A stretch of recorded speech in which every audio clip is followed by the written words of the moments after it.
Okay, so let's continue. Now let us just consider two of them. I mean, not all the terms, but we have this configuration. What is the potential energy corresponding to this configuration? Then we will be just sum over the other pairs.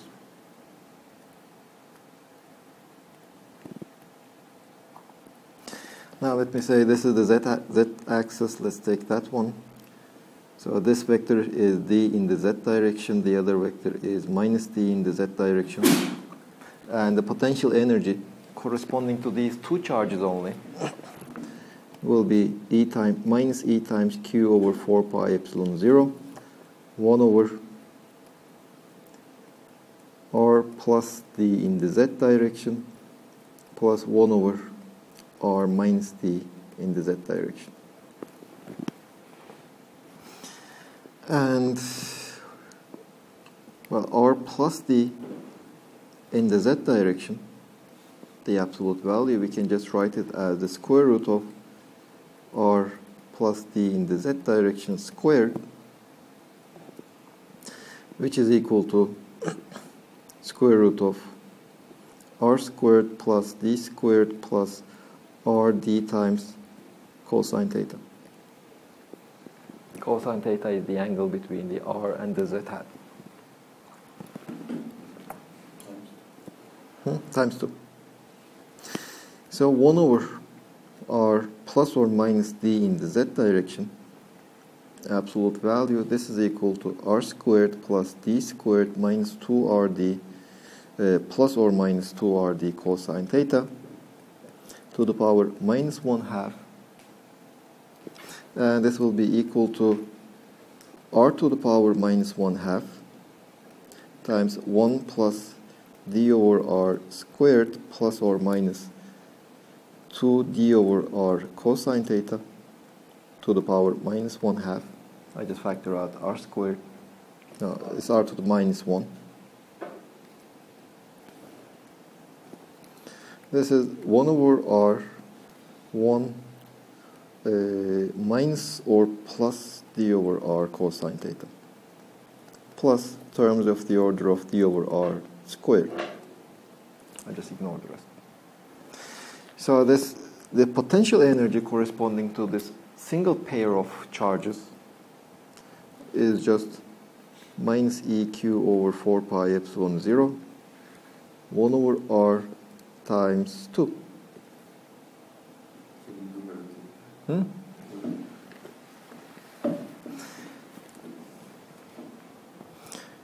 Well, let's see.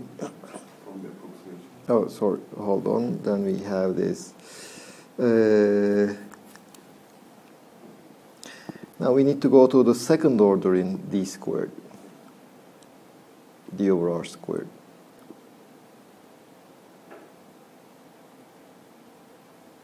And another thing, well, I made one mistake. D is the small one. R, no, did I make a mistake? No, R is the small one. D is the large one.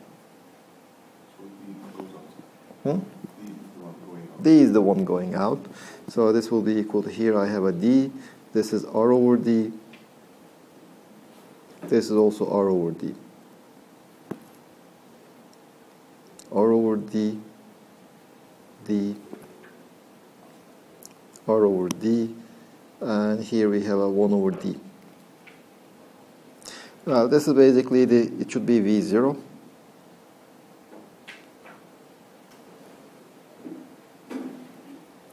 Well, even, yeah.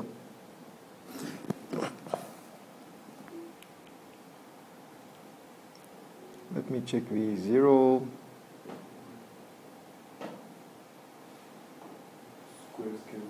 Now the squares cancel, so we have this. Okay, so in beta, D squares, we have this factor 2 and D squares cancel. Well, there is one of them does not. So even the dimensionally, there shouldn't be a D squared over here. It should be just D. Well, beta, it has the units of force, and the potential should be force times distance. d cubed. Okay, so these are d squared. Okay, so we have v0. Now the other terms, this x squared terms, we should just make this, continue this expansion. We should keep the other term, the r squared terms. But if we want to keep the r squared terms, we have to do, this is v0.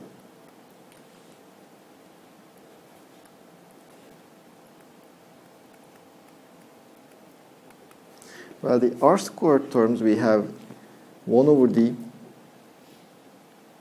1 over, let's say, r plus or minus dz hat. We have to write this as 1 over d times 1 plus minus 1 half r squared over d, r over d squared, plus or minus 2 r over d cosine theta.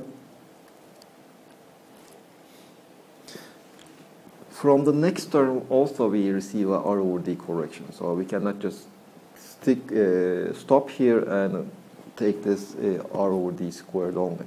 It won't be consistent. From the next term we have plus minus 1 half minus 1 half minus 1 r over d squared plus or minus 2 r over d cosine theta squared times 1 over 2 plus terms of the order of r over d cubed.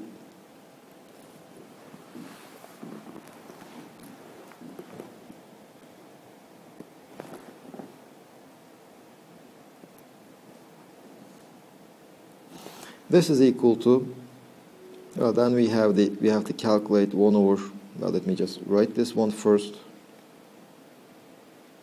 This is equal to 1 over d 1 minus 1 half times r over d squared minus or plus r over d cosine theta. This term, when we take the sum of two terms, it cancels. And from here we have minus 3 half times minus 1 half, that is plus 3 over 4 r over d, 3 over 4, this overall coefficient. And it is this last term only, this term only, that brings us the r over d squared correction, because the square of this one is r over d to the 4. The product of this one with this one is r over d to the cube, which we are ignoring. We are only keeping the r squared terms. 3 over 4 times, if we take the square of that one, we get 4 r over d squared cosine squared theta. And then another 1 half. Plus terms of the order of r over d cubed. And so we are almost done. 1 over r plus dz hat plus 1 over r minus dz hat. This is equal to 1 over d times, from the first one we have 2. Well, in fact, we have 2 from all the terms, because they either cancel or they are equal. So we have the 2. The first term remains, this is r v0. The second term remains minus 1 over 2 r over d squared. The third term, it gives 0, because we have one with a plus sign, the other one with a minus sign. When we sum them up, they will cancel. So in this one, we have these 4's cancel. We have 1 over 2 and 3 over 2 cosine squared theta. No, that 2 is common to everything. R over d squared cosine squared theta. This is equal to 2 over d 1 minus 1 over 2 r over d squared 1 minus 3 cosine squared theta. Let me also write it in a different form. This is 2 over d 1 minus 1 over 2 r over d squared 1 minus 3 r hat dot z r hat dot z. Well, this is again the famous 3 that we had in this tensor force, by the way. It's the same 3.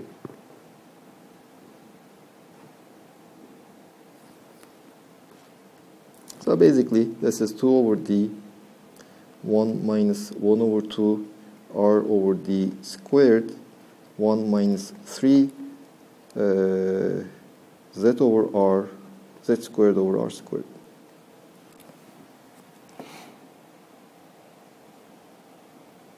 So the potential is minus EQ over 4 pi epsilon 0, 2 over d, 1 minus 1 over 2 r over d squared, 1 minus 3 z squared over r squared. And this is beta in this direction times d squared. This is all of this coefficient is defined as beta d squared times 1 minus 1 over 2 r squared over d squared, 1 minus 3 z squared over r squared. So this is the contribution to the potential from the additional charges in the lattice on the z direction. So that is why we have that z squared over there. And the other ones do not have any reference to z. So we can just repeat this for the x and the y axis. So the h prime will be, okay, beta I d squared, the sum over this. This is the first term. Minus 1 over 2. D squares will cancel. I have beta I r squared. It is this term. And plus 3 over 2 beta d squared, no, d squared is cancelled anyway, r squared also cancelled, beta I xi squared.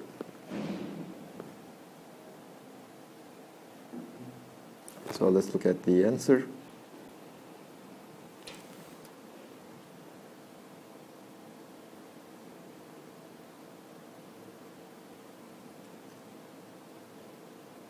Now we were supposed to prove this one. Now V0 we already, okay, that is, no, sorry, this coefficient is twice B0 beta, so we don't have this factor. It's just the definition of beta I.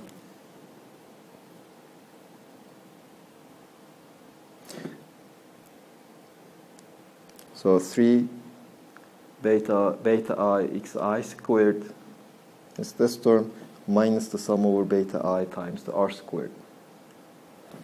It is this term. So now we have the perturbation on our hydrogen atom inside our lattice.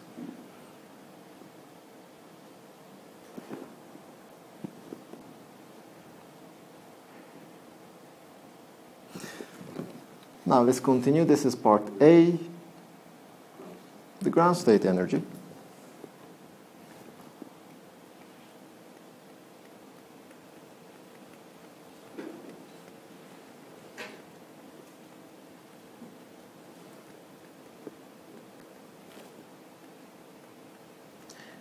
Well, the ground state is non-degenerate, so we don't need to worry about degeneracies. So the correction is just the matrix element of the Hamiltonian in the ground state, of this perturbation in the ground state. This is the shift in the ground state energy. Well, let's see. This is equal to, now V0 is just a constant. That's a constant shift.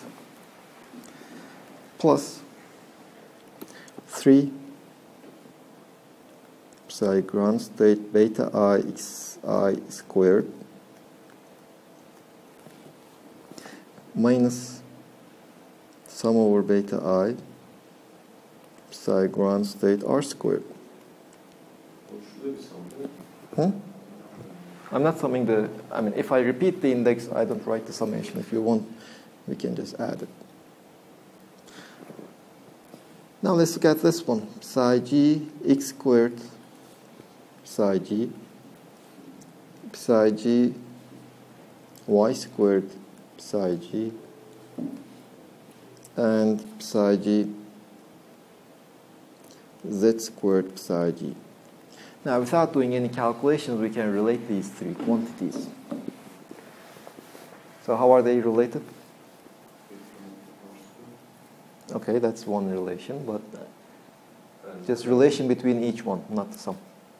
How is the matrix element of x squared related to the matrix element of y squared for the ground state?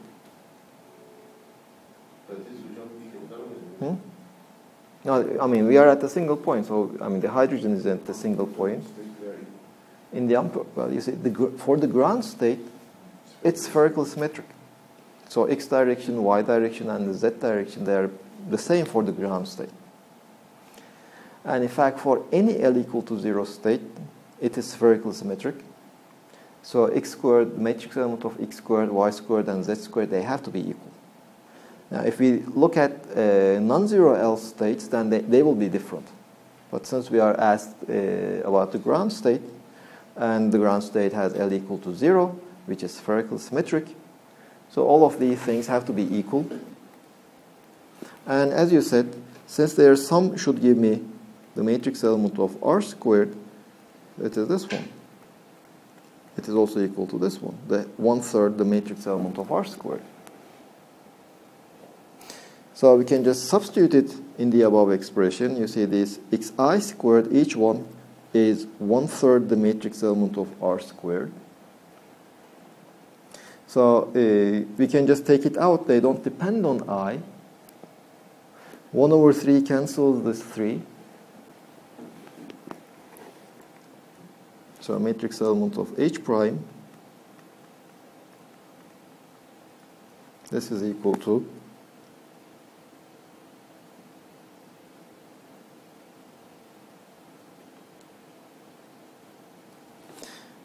V0 plus 3 sum over I.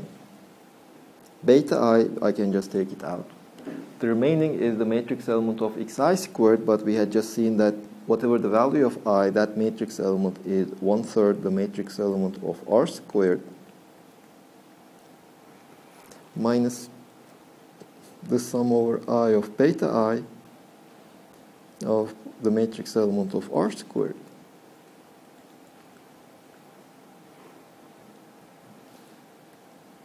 So this 3 will cancel this 3 over here. Well, that matrix element I can take out of the summation, and what is left is the sum over beta I. So this term cancels this one. So the shift in the ground state energy, and I don't need to do any matrix element calculation, it's just V0.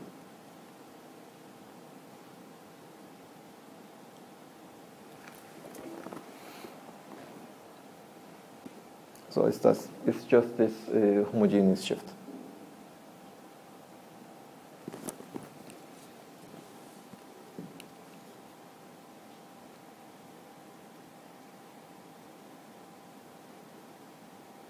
And then part C, the first order correction to the energy of the first excited state.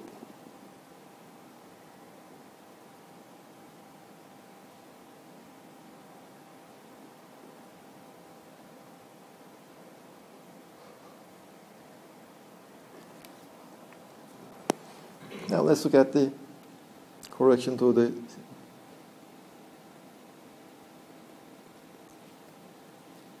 the first excited state.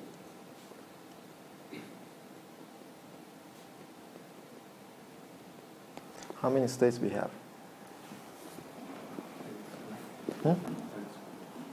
Well, this is the first excited state. 1. So n equal to. So we have 4 of them. So n is equal, L equal to 0.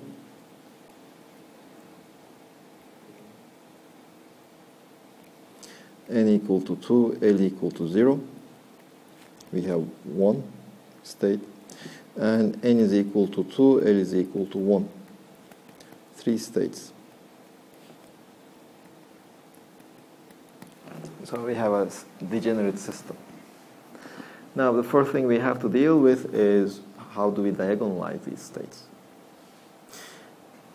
Now, is H prime diagonal in these bases? Can we say that it's already diagonal, or if it is already not diagonal? Well, if you look at H prime, there are two different terms, different kinds of terms. One is proportional to R squared. Now, R squared and LM, and we are looking only in the degenerate states, whether the H prime is diagonal within these degenerate states, and L prime, M prime. So this will be equal to d cubed R, the radial part, and L prime R and L times R squared times Y L prime M prime star Y L M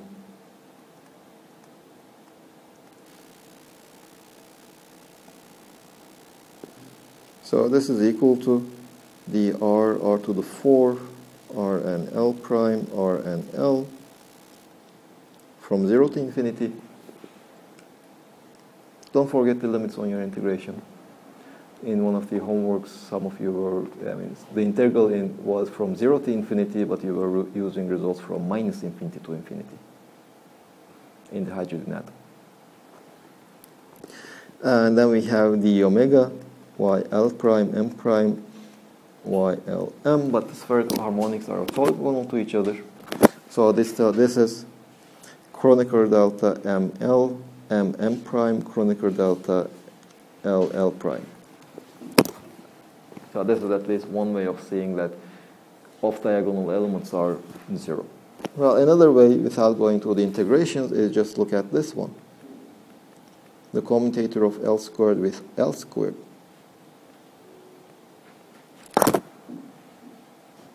What is the commutator of L squared with R squared?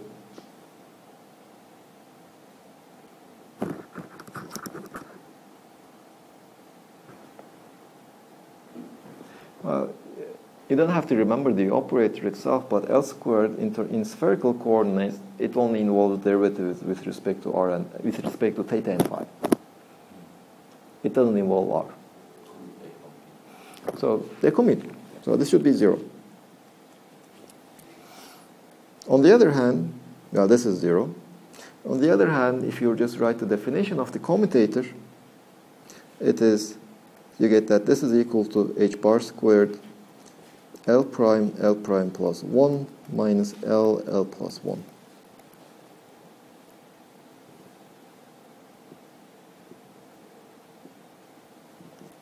And L prime M prime R squared and L M.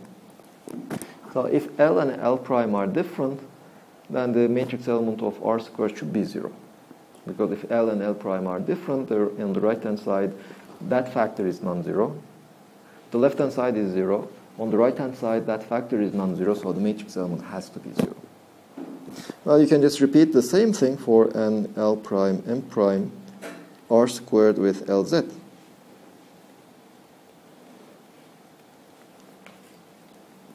And again, this commutator is 0, but from the definition of the matrix element and on how LZ acts on these states, this will be equal to H bar M prime minus M, or M minus M prime,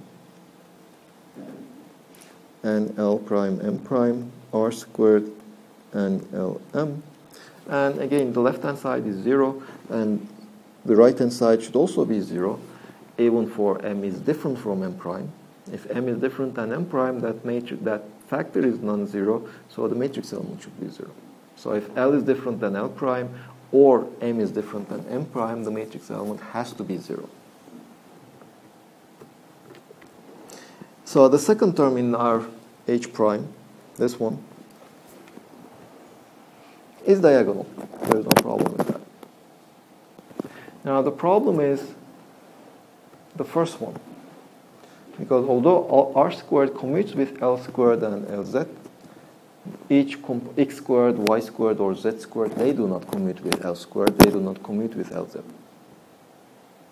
So the first term will have non-zero matrix elements mixing different L and L prime, M and M prime.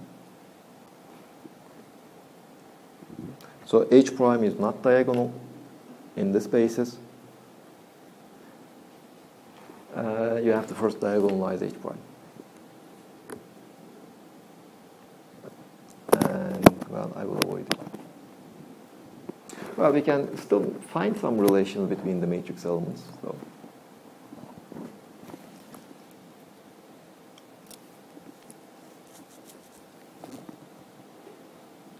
So let's see. N, L prime, M prime, xi, xi squared, N, L, M. Well, okay, before even continuing, if we have a symmetric lattice, that is all the beta I are equal. If the beta I are all equal, we can just take it out of that summation sign. Inside we have this xi squared terms. So if xi squared term summed over I, well, that is just r squared. So in the symmetrical lattice, then things are diagonal. There's no problem. We can look at a lattice in which, let's say, two of them are equal, x and y, let's say, beta x and beta y are equal. Then that xi squared, or x squared, is equal to y squared.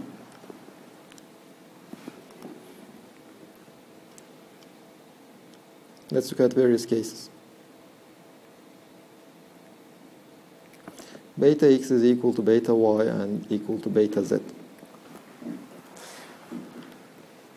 In this case, h prime is equal to v0 times plus 3 beta I r squared minus beta I, no, let's say, well, it's just v0, right? In the first term, I can take the beta I out. What remains is just 3r squared. In the last term, beta i's are the same, so the sum over beta 1, beta 3 is just 3 beta squared, so it's just 0. H prime is v0. It's just a constant. Well, nothing changes. Wave functions are the same, at this approximation at least. Wave functions are the same, the energy levels are just shifted by v0. And since wave functions are the same, and unperturbed wave functions don't have this electric dipole moment, this configuration doesn't have an electric dipole moment, trivial. So let's look at the other case, beta x is equal to beta y, which is different than beta z.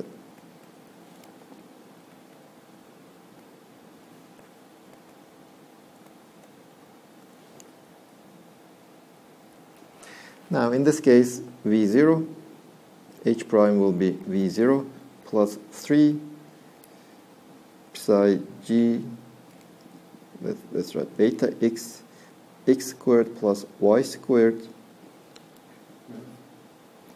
psi g.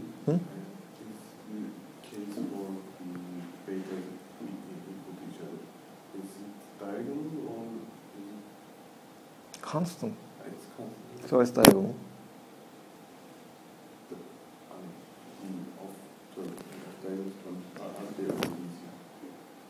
No, because the off-diagonal terms are v0 times the overlap of those states.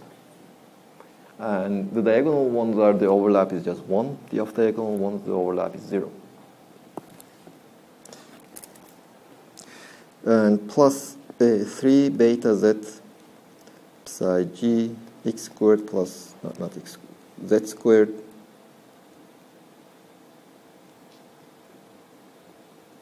psi g minus 2 beta x plus beta z psi g x squared plus y squared plus z squared psi g. Well, the easiest thing that comes to my mind is just add plus z squared and subtract z squared, because if we add plus z squared, terms will be similar, and we already know that they are diagonal. So this is equal to v0 plus beta x minus beta z times psi g r squared, no, this h prime is just the matrix element, not the operator. There is no psi g.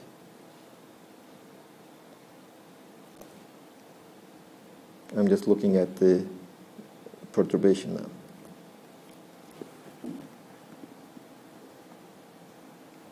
Times r squared plus 3 beta z minus 3 beta x times z squared.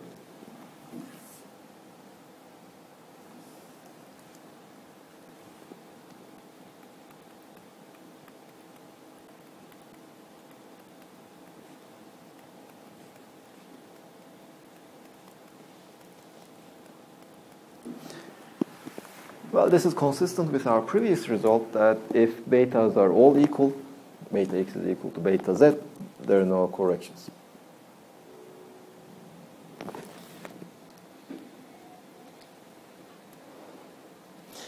Now, so the r squared is already diagonal.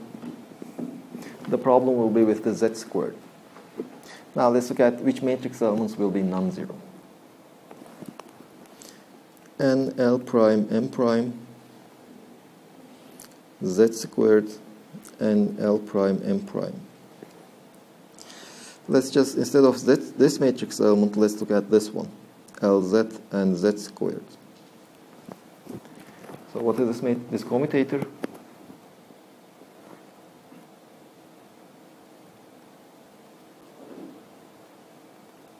Remember, Lz contains only x and y, all the derivatives.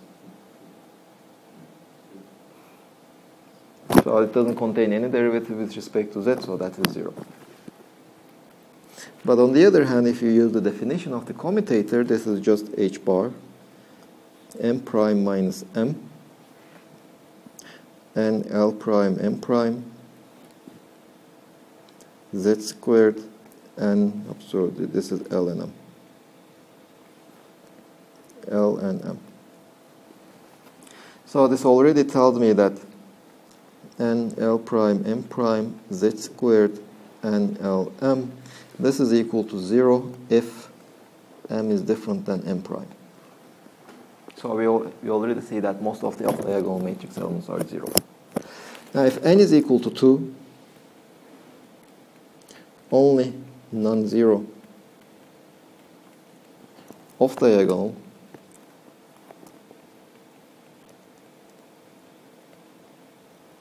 matrix element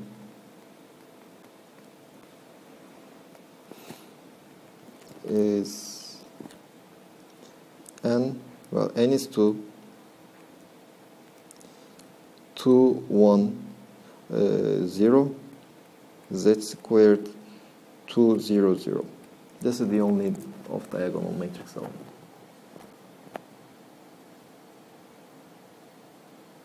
Let's just call it, I don't know, delta. So now H prime is a matrix.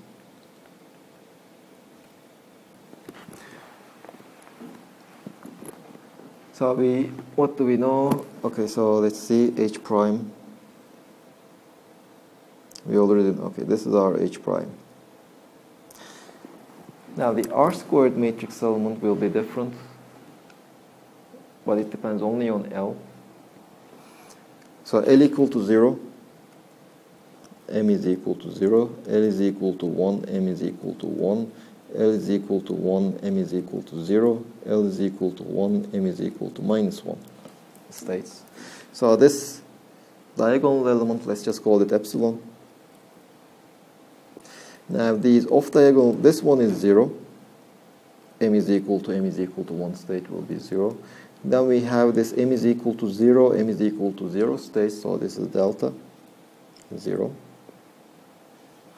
And this will be 0. Now the matrix element, diagonal matrix element of L is equal to 1 will be epsilon prime.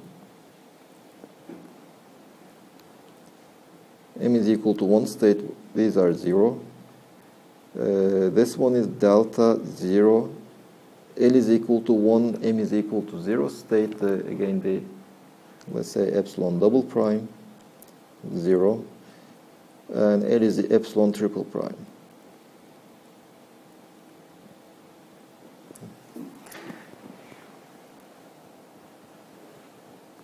Now then we have to calculate what is epsilon. The m is equal to 1 and minus 1 states, they do not mix. But m is equal to 0 states, they will mix with each other. So a good basis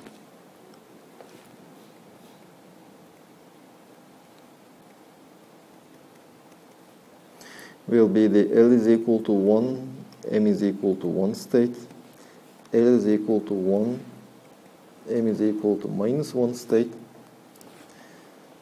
L is equal to 0, m is equal to 0, plus, let's say, cosine and sine of some angle, L is equal to 1, m is equal to 1 state, 0 state, and minus sine, L is equal to 0, m is equal to 1, plus cosine, L is equal to 1, m is equal to 1, 0.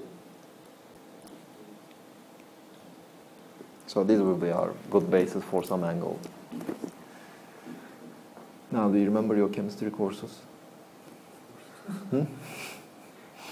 I mean, even the first year students are not aware of them. Do you remember something called hybridization? Hybrid orbitals?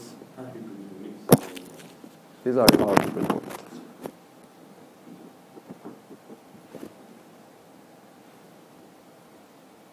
They have a preferred direction.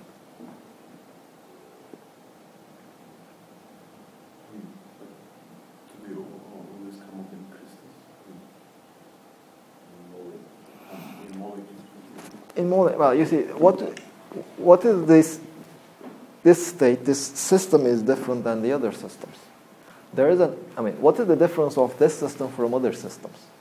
I mean, we basically had one direction is different than the other directions. So the two directions are symmetrical, whereas there is one, let's say, preferred direction for something. Well, that preferred direction you can obtain for asymmetric lattices. And whenever you have some preferred direction, you will see this. It can be caused by some non-symmetrical lattices, or you can just consider the molecules. If you consider, I don't know, let's say the carbon dioxide, an electron in a carbon dioxide. I mean, this is the carbon, the oxygens are over here. Well, these directions are identical. They are the same. They are symmetrical, but this direction is different. The same holds for the oxygen. So the oxygen and in the carbon, we have this hybridization phenomenon. And these hybrid orbitals, they have a direction. And their direction, if I'm not wrong, they are just pointing towards each other. So we have these orbitals in each one of them. They overlap. And since the orbitals start to overlap, the electrons, they can just jump from the oxygen to the carbon and back and forth, creating this binding, this chemical bond. Covalent. I mean, these will probably form covalent bonds.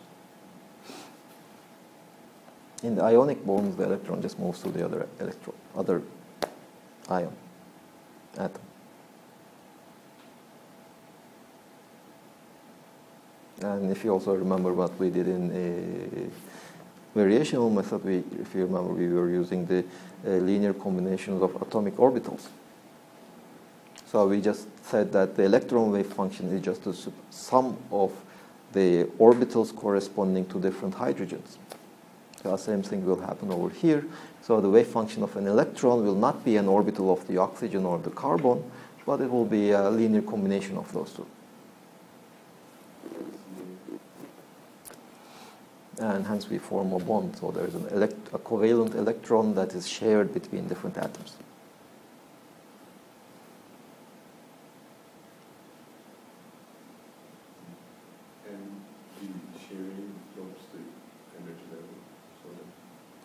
Well, you see, we had already seen that if there is a tunneling, it will lower the energies. If there is a degeneracy, I mean, if you remember, we were talking about this double well potential. There seems to be a degeneracy, but then the electron just tunnels between those two potential wells that lowers the energy of the system. Now, the atoms, in the simplest case, you can just think of them as kind of potential wells for the electrons. So the electrons can be either in the oxygen or in the carbon or in the other oxygen. So if there is a tunneling between these two states, the energy will be lowered.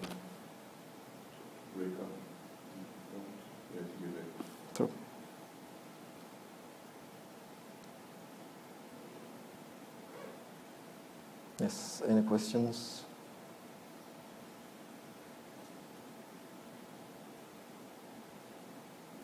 Now, one of your friends asked if we could move the Sunday lectures 1 hour further to 2:30.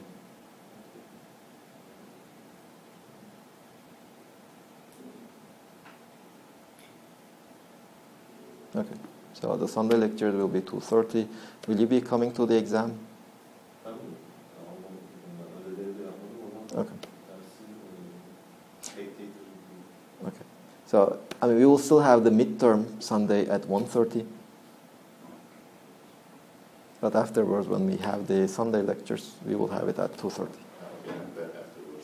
Afterwards. Not 2 days from now. Yeah, everybody said yes. Everybody here, at least. Okay. So, any other questions? About the exam, we just talked about that the most difficult part of these 4 chapters were the modeling part. Basically, will there be a modeling that you will deal with, or you will just solve it? Well, I mean, if I can come up with a nice model, I will be asking. And I didn't prepare your questions yet. But I think that is the fun part, the modeling part. The other one is just, I mean, you have been doing in the homework, it's just long, tedious, straightforward calculations. I mean, most of them will probably be such. But, I mean, I'm trying to find one question that will be just... I mean, what I usually do is, most of the questions in my exams are straightforward questions. If you know the material a bit, you should be able to do them in a straightforward manner. But one of them, it should be something nice. It should be related with actual physics, not just techniques. But like this problem is a nice one, I think. I mean, it relates it with some other things that you know in, I don't know, maybe you have taken condensed matter courses. In superconductors, they will be relevant in crystals, etc. Or in chemistry courses, it's something relevant in chemistry. So I try to find one such question, but I mean, such questions are not easy to come up with. I mean, it should be related with actual physical phenomena, plus it should be solvable in a reasonable amount of time. Do the questions in this book have like a solution manual? I'm always against solution manuals. It's easier to go than No, it's harder with solution manuals. You see, what you do in a solution manual?